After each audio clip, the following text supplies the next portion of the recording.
Awal Desember tahun 1991, ada sebuah kisah yang menggegerkan desa Winong Asri. Kisah yang tak masuk akal diterima oleh pikiran nalar manusia. Tapi itulah kisahnya. Mau percaya atau tidak, yang pasti kisah ini tak dapat dilupakan oleh para warga sekitar penduduk Winong Asri begitu saja.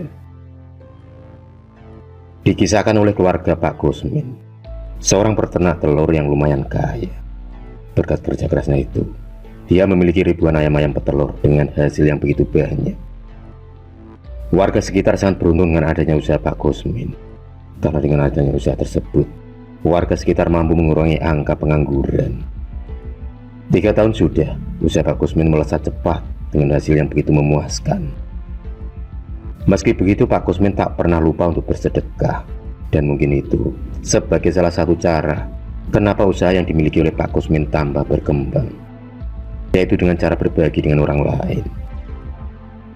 Seperti biasanya, Pak Kusmin mengawali harinya dengan cara memberi makan ayam-ayamnya, dan setelah itu dia akan mengambil telur-telur dari ayam tersebut.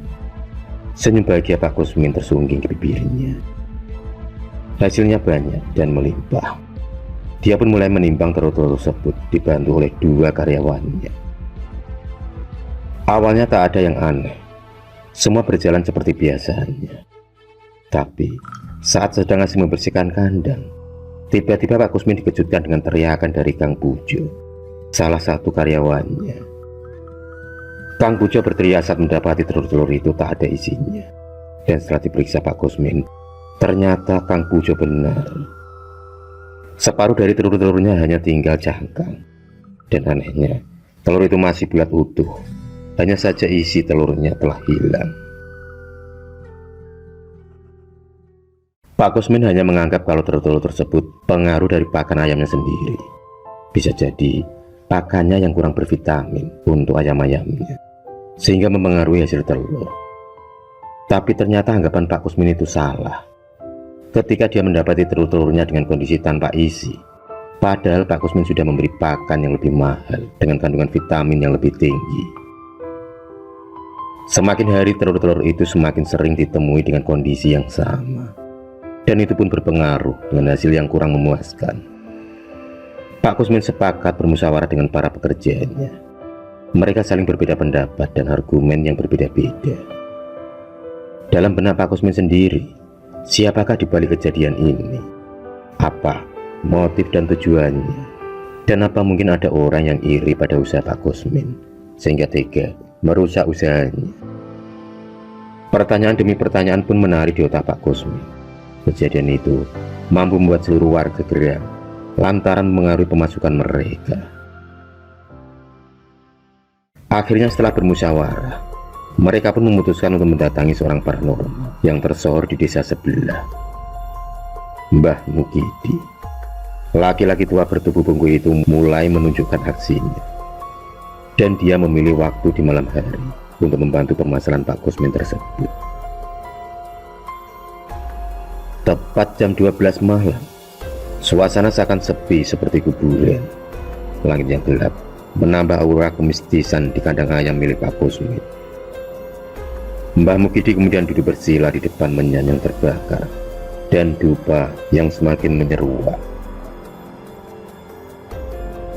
Mbah Mukidi kemudian memejamkan matanya sambil membacakan sebuah mantra.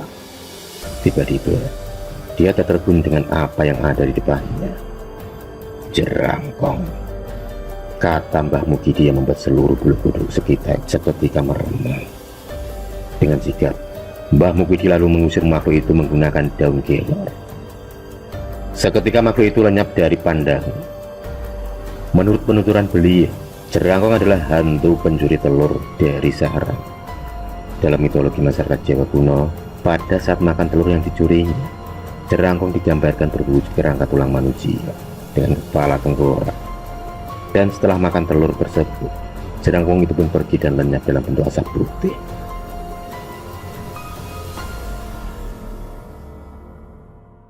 Telur yang dimakan jerangkong tersebut tetap utuh dan tidak pecah, namun isinya kosong. Makhluk halus ini makan telur dengan cara menghisapnya melalui lubang pori-pori pada kulit telur tersebut. Jerangkong sendiri dipercaya berasal dari arwah orang yang mati, yang semasa hidupnya suka mencuri telur. Dan setelah dia mati, arwahnya gentayangan dan menjadi jerangkong. Jerangkong dipercaya sering keluar masuk melalui salah satu lubang kecil di kuburan. Dia akan keluar petang hari dan pulang menjelang fajar. Ketika jerangkong pulang dan beraksi, maka ia akan masuk ke sebuah lubang di kuburan miliknya.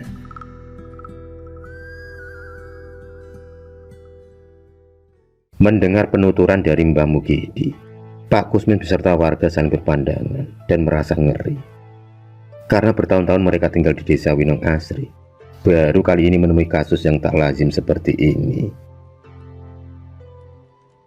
Mbah Mukidi pun tak menyangka kalau kasus jerangkong yang lama terpendam kini muncul kembali.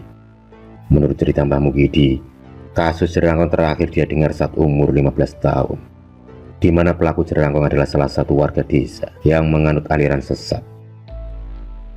Dan sebagai syarat dari ilmu tersebut adalah dengan cara memakan kuning telur sebanyak-banyaknya setiap malam Jumat Wage. Tapi naas, kesialan ternyata menimpa laki-laki tersebut, di mana ada salah satu warga yang melihat aksinya, lalu mengeroyoknya hingga mati. Sejak kematian laki-laki itu, warga selalu ditemparkan dengan makhluk jerangkong. Makhluk yang berwujud tengkorak itu selalu menghantui para peternak ayam, di mana jerangkong memakan ludes telur-telur yang dari ternak mereka. Lalu apa yang harus kami lakukan, Mbah? Tanya Pak Kusmin. Mbah Mukidi kemudian menganggukkan kepalanya secara perlahan sambil memikirkan strategi yang pas. Jerangkong akan kembali ke kuburannya saat menjelang fajar. Tapi yang menjadi kendala adalah di mana letak kuburan tempat jerangkong bersemayam. Karena diketahui, di desa Winong Asri ada beberapa tempat pemakaman umum, dan hal itu akan mempersulit pencarian jerangkong itu sendiri. Maka diputuskanlah oleh Mbah Mukidi untuk melakukan ritual terlebih dahulu. Beliau kemudian bermunajat minta petunjuk dari Allah Subhanahu wa Ta'ala agar diberi kemudahan dalam mengungkap misteri jerangkong.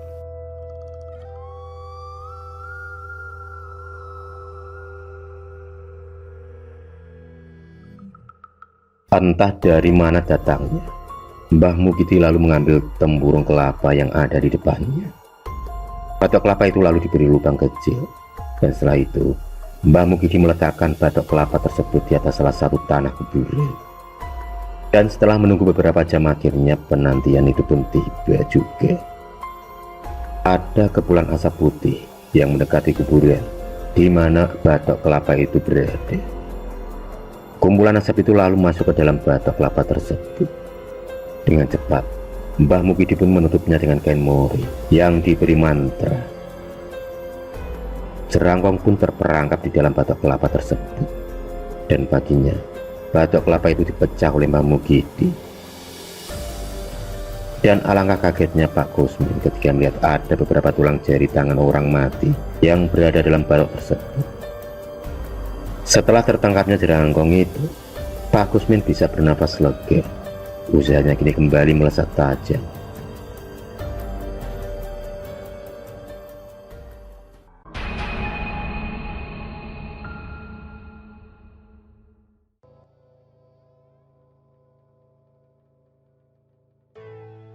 Sebagian masyarakat mungkin pernah mendengar kata Bengsi. Bengsi merupakan sosok hantu wanita yang konon, menurut orang tua zaman dulu, hantu Bengsi adalah hantu yang berdiam dalam hutan-hutan tertentu. Dan asal-muasal makhluk ini adalah dari manusia biasa, yang meninggal dalam keadaan hamil dan dikubur di hutan tanpa nisan, dari suku-suku yang memang berdiam di dalam hutan. Mereka sebelumnya hidup primitif dan tak mengenal agama. Hantu Bengsi memangsa manusia dengan cara mencapik-capik, lalu menghisap darah mereka.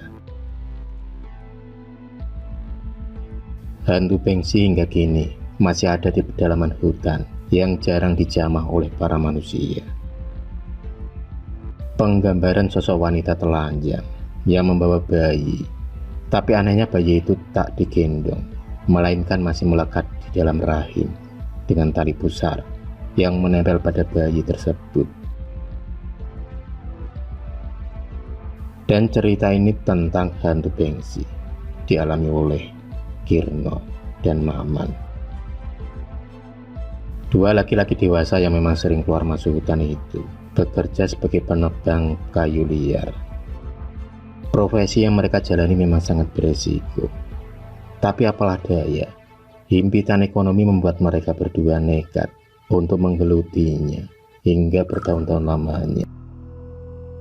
Sebenarnya mereka ada 5 orang, tapi karena ada halangan, dengan terpaksa, pagi itu hanya Kirno dan Mamanlah yang berangkat ke dalam hutan. Hari itu Maman mendapatkan informasi tentang hutan yang belum dijamah oleh manusia, dan itu artinya akan ada banyak kayu-kayu yang besar yang sangat laku bila dijual. Sebagai anak buah, Kirno hanya bisa mengangguk dan menyetujui perintah bosnya itu. Meski perjalanan dilalui dengan sulit, tapi itu tetap menyurutkan niat mereka untuk mengais rezeki di dalam hutan tersebut.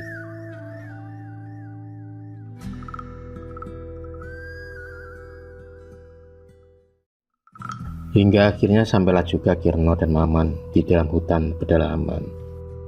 Dari awal mereka menginjakkan kaki di hutan tersebut, mereka sangat terpukau lantaran banyaknya pepohonan yang amat besar dan menjulang tinggi.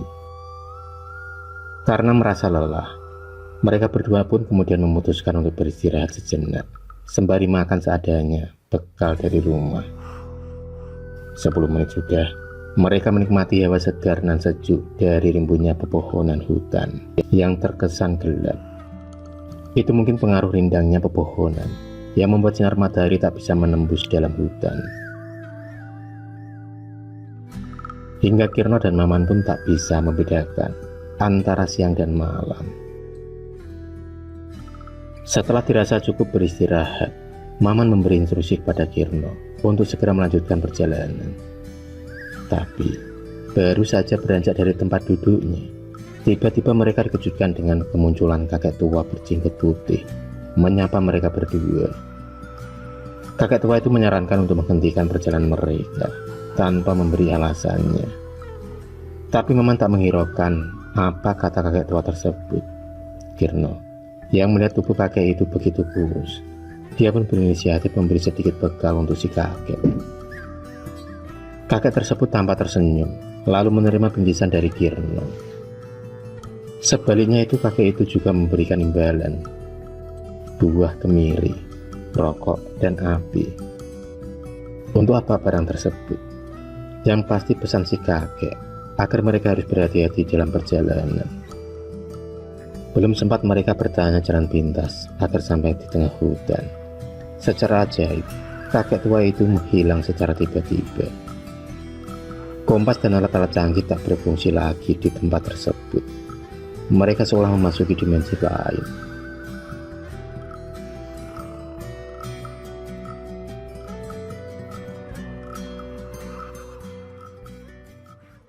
Udara semakin dingin dan cuaca semakin gelap. Suara-suara burung hutan saling bersahutan. Entah mengapa Maman merasakan kalau hutan itu bukan hutan biasa. Karena bertahun-tahun dia keluar masuk hutan, baru kali ini Maman merasakan hawa yang berbeda. Tubuhnya mendadak merinding. Hembusan angin berhembus di telinganya, seolah ada bisikan yang entah dari mana asalnya. Kirno yang berjalan di sampingnya mendadak menghentikan langkahnya saat dia melihat banyak tetesan darah berjajaran di atas daun kering. Baunya yang anyir sampai menusuk hidung mereka berdua. Karena penasaran, akhirnya mereka menelusuri tetes demi tetes darah segar yang berjajaran itu.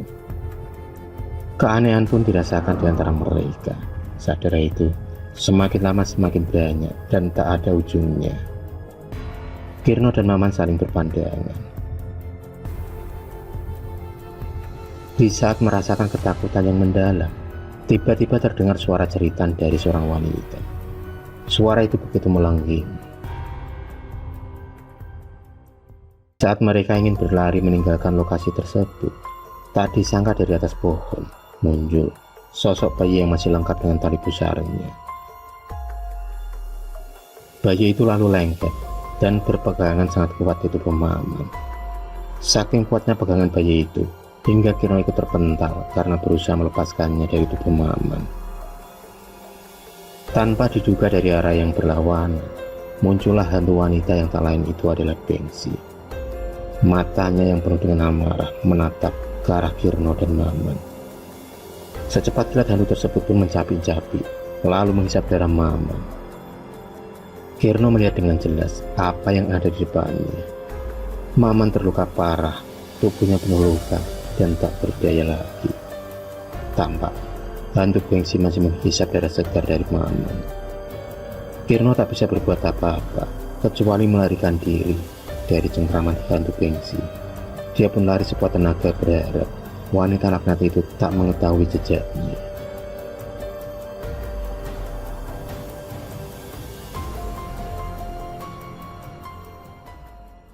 Kirno sendiri berpikir hantu Bengsi akan kenyang setelah menghisap habis darah Maman, hingga dia mempunyai kesempatan untuk melarikan diri. Tapi ternyata dugaannya salah. Hantu Bengsi tetap mengejar Kirno. Mulutnya yang penuh dengan darah itu terlihat menjerit dan menganga. Si bayi dilemparkan menuju ke arah Kirno, tapi untungnya bayi itu menempel pada punggung Kirno. Maka dia pun melempar tas bersama bayi sialan tersebut. Kirno kemudian berlari sekuat tenaga hingga dia menemukan tempat persembunyian di dalam gua. Di dalam gua itulah dia merasa aman karena tak ada lagi hantu Bengsi yang mengejarnya. 5 jam sudah Kirno berada di dalam gua. Untuk sementara waktu dia belum berani untuk keluar. Trauma akan hantu Bengsi membuatnya bertahan hingga 2 hari lamanya.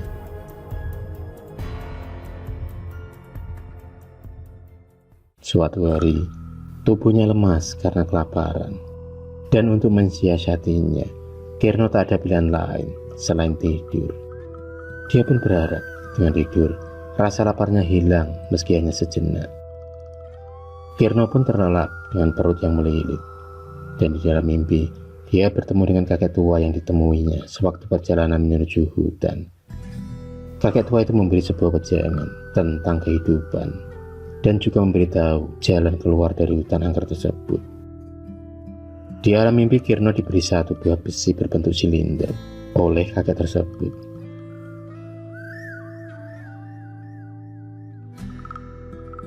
Setelah diberitahu cara dan fungsinya, kakek itu pun menghilang. Kirno pun terbangun dengan kondisi perut yang sudah kenyang. Itu karena di dalam mimpi, Kirno juga diberi makanan oleh si kakek. Dan anehnya, makanan itu sama persis dengan apa yang diberikan pada si kakek sewaktu bertemu di alam nyata beberapa hari yang lalu. Keajaiban Allah begitu nyata dirasakan oleh Kirno hari itu, dan yang membuatnya tercengang. Tangannya juga menggenggam rokok, api, kemiri, dan juga besi.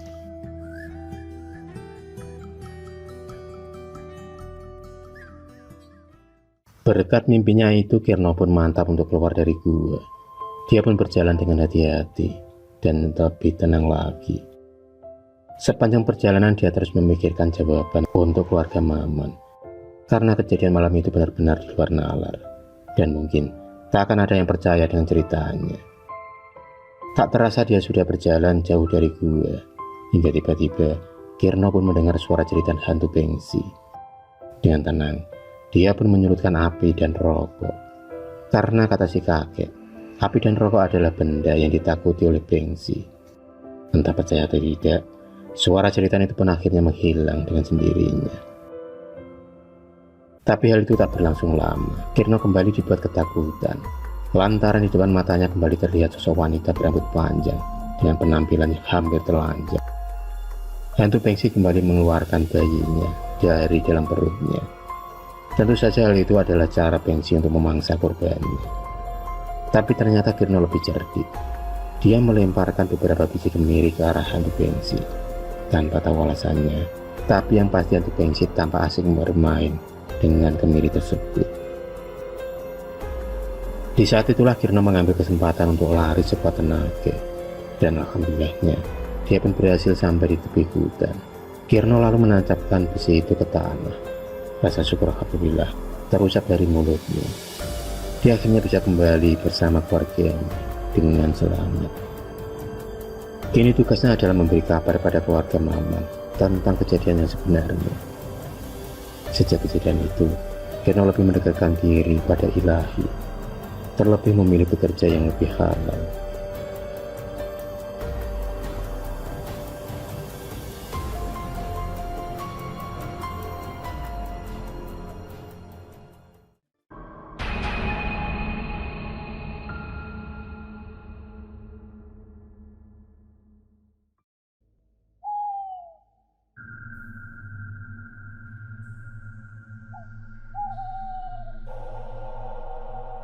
Akhir-akhir ini di desa Tegalrejo lagi rame-ramenya teror keranda terbang pencabut nyawa. Bagaimana tidak? Banyak warga yang sudah diteror oleh adanya keranda mayat yang tiba-tiba berjalan sendiri dan berhenti di depan rumah warga.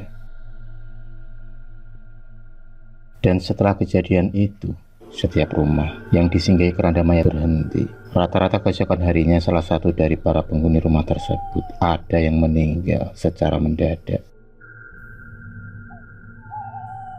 Dalam sebulan ini sudah ada 30 warga yang meninggal secara mendadak.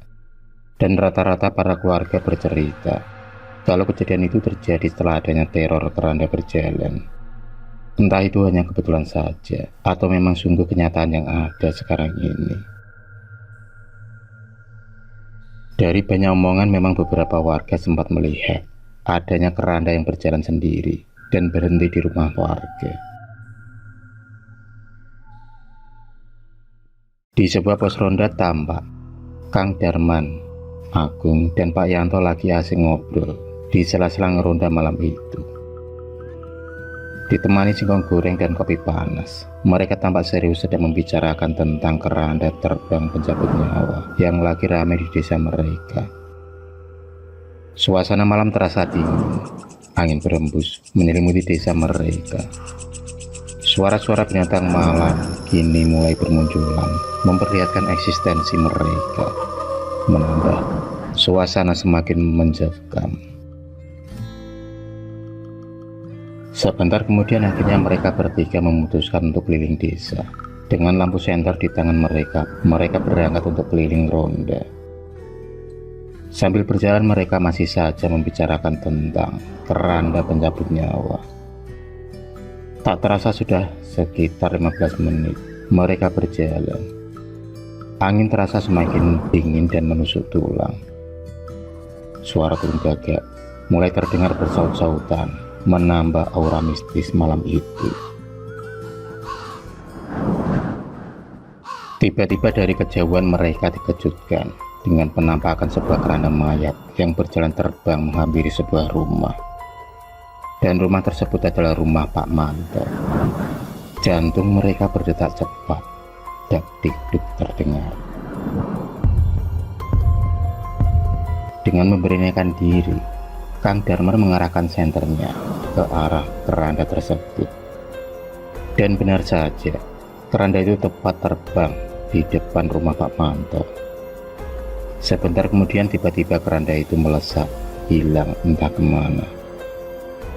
Kang Darman dan dua rekan lainnya hanya bisa terbengong, terdiam sesaat tanpa ada sepatah kata pun yang keluar dari bibir mereka.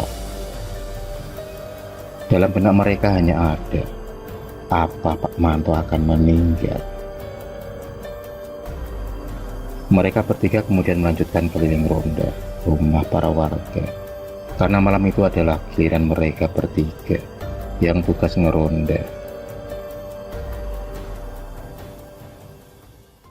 Keesokan paginya terdengar kabar tentang kematian Pak Manto.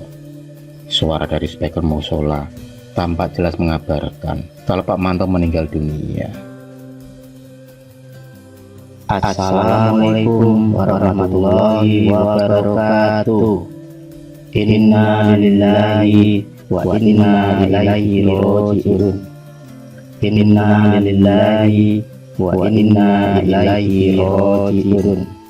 Inna lillahi wa inna ilaihi raji'un. Sampun kapundhut dening Allah Subhanahu wa taala. Nami Bapak Manto warganipun Mbah Trimo. Artis kawan RW kali. Tumanten para sedaya ingkang ajeng nderek Villa Sungkowo. Kula aturi saderengipun jam 09.00 izin. Saderengipun pemakaman.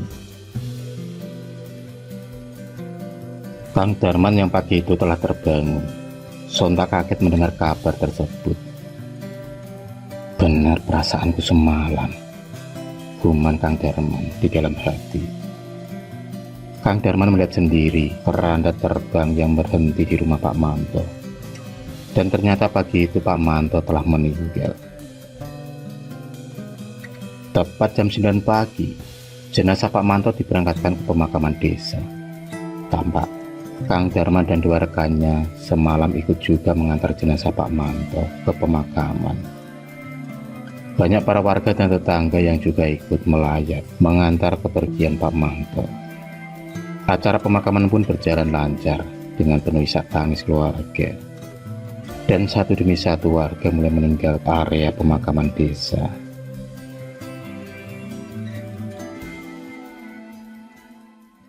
Kini desa Tegalharjo lagi dilanda musibah seperti pagebluk. Kematian warga yang beruntun dan berlangsung mendadak. Sampai saat ini sudah ada 30 warga yang meninggal dalam kurun waktu 1 bulan. Semakin santerlah perbincangan di kalangan para warga. Entah sampai kapan semua ini berakhir.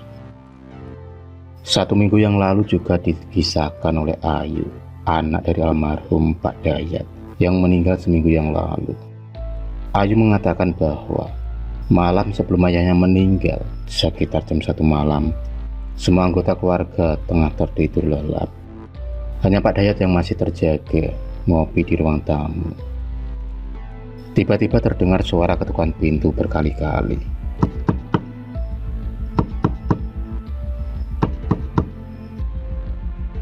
Karena penasaran, Pak Dayat kemudian membuka pintu depan.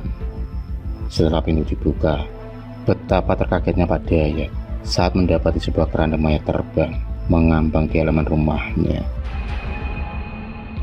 Tampak jelas keranda itu bergoyang-goyang seperti ada yang menggerakkannya. Pak Dayat pun terpaku, diam dengan peluh yang bercucuran karena kaget melihat keranda tersebut. Setelah keranda itu menghilang, Pak Dayat kemudian masuk ke dalam rumah dengan tubuh gontai dan tubuh menggigil.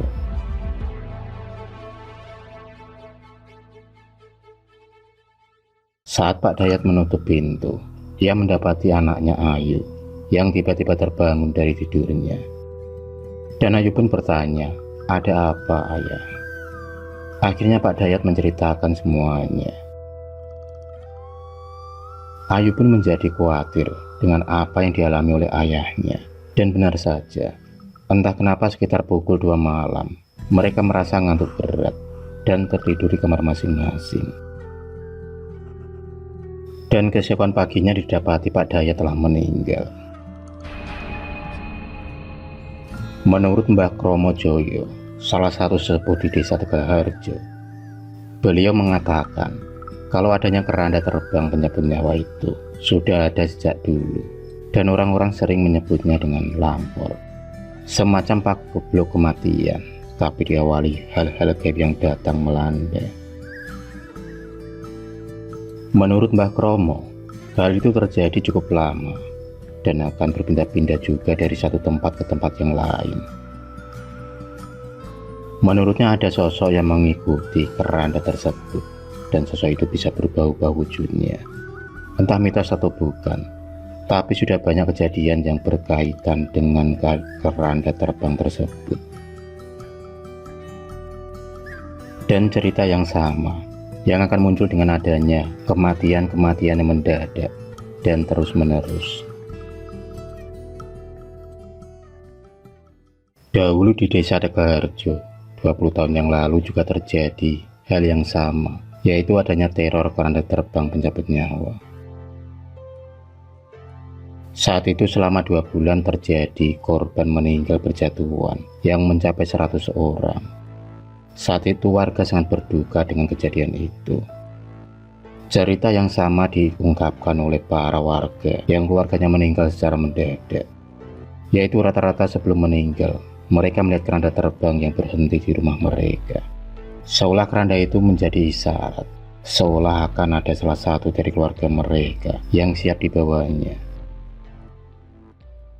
Beberapa orang pintar mengatakan kalau sosok yang hadir bersama keranda mayat tersebut sangat menyeramkan dan memakai jubah hitam yang menebarkan aura kematian. Sosok yang jika orang melihatnya akan ketakutan karena aura kematian yang begitu kental.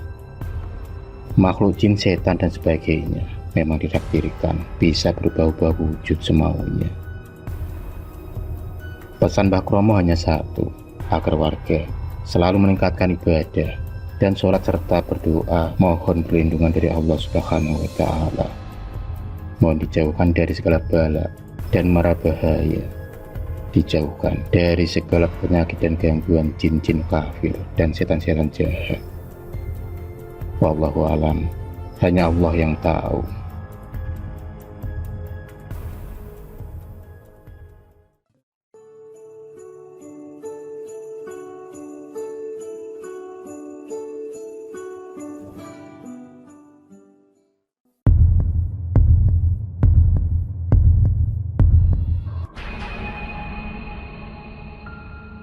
Terima kasih sudah menonton video cerita bergambar ini. Klik subscribe untuk terus berlangganan video-video cerita bergambar selanjutnya. Semangat berkarya.